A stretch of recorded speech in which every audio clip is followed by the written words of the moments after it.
teaching. It was very exciting when you were a kid to be able to go to Boblo, go on the boat, the big boat ride. If you went from Detroit, it took about 3 hours, but obviously you could drive to Amherstburg and get right across on the boat. But I think so why would anybody want to take the? it's part of the fun. Part of the fun to take the big boat. And you're going on a little cruise too. But I think I always sort of envied the people who went from Amherstburg, because I went on the big boat and it took too long. You just wanted to get there. Right, you just want to get there and get on the rides. Mm-hmm.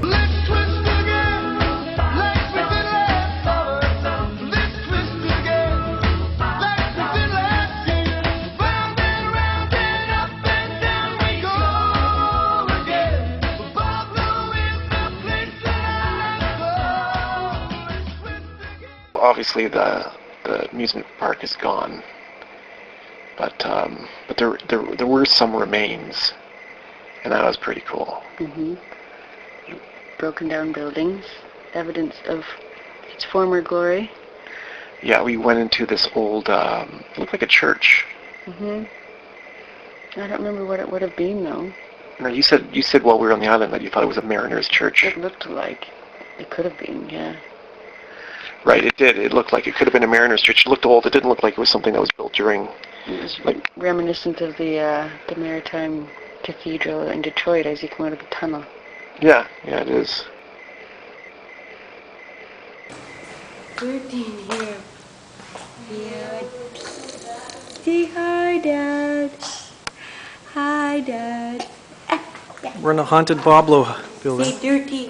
So that was pretty cool. Then there was a huge two-story building that was still standing with branches coming out of the windows, but we didn't get inside that one. Do you know what that might have been? Yeah. I remember that there were all those buildings. I think there was bumper cars and maybe food stands and things like that, but I don't think I ever really got to them. I think I more just was on the rides. Right. I was a pretty young kid, and I think that's kind of where the big kids went. Oh, really? The big cool kids. Yeah. So, yeah, by the time we became big cool kids, the amusement park was gone. So then we went on to the observation tower, which I thought was very cool. Mm-hmm. And apparently Didn't we hear that it's being used by the FBI or something like that? No, it was Homeland Security or something like that, right. which is that Canadian? Homeland Security? No, it's U.S., I think. Well, why would it be on Canadian Maybe soil? Canadian Homeland Security. Maybe, yeah, I don't know. Yeah, I don't know I either. just hear Homeland Security and I think You US. think? Yeah, I think U.S. too. And I think it would be like them to come and use part of our land to their advantage. Right. So at Canadian Homeland Security, I picture like maybe this guy with a pair of binoculars at the top of the tower, just kind of looking around. That's probably about right. The fact that you were able to get in there and climb up, it's not right. like it's a very sophisticated operation. No, it's not very sophisticated. I imagine he has a rough time of it if he has to go up there every day. But it's quite a neat climb, and there was hornet nests up there and stuff like that. But it was kind of spooky walking through that thing. Okay. Yeah, it was. Didn't you break through some boards by mistake too or something? No, I didn't break through some boards. Boards were already broken, but I think I told you that just to heighten the mystery or the. Lies, all lies. Right.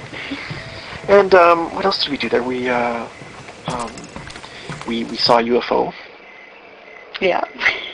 The aliens were sleeping though. Right. In a swamp. Yeah.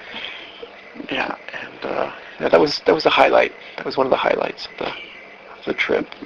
And then at the very end of the pathway is a lighthouse, and but it doesn't have the top of the lighthouse. It just has the tower. And we circled it, and you couldn't get in. There's no door. Mm-hmm. I assume there was a door at one time, but they must have closed it off. Although, yeah, you would think there would have to be a door to get access in there to change a bulb, but maybe it was so old that I don't know. It'd be interesting to find out. I think there are histories of lighthouses that you can look up. And then after that, we went back to the restaurant and drank some Dos Equis and listened to Ron Leary and Kelly Hoppy and Scotty Hughes play some music. Mm-hmm. And sat with friends. Chatted with friends. Yeah. who were also on Boblo, surprisingly. It was strange to run into the people that we did while we were there. Yeah, but it was fortuitous as well. Well worth the trip to Boblo Island.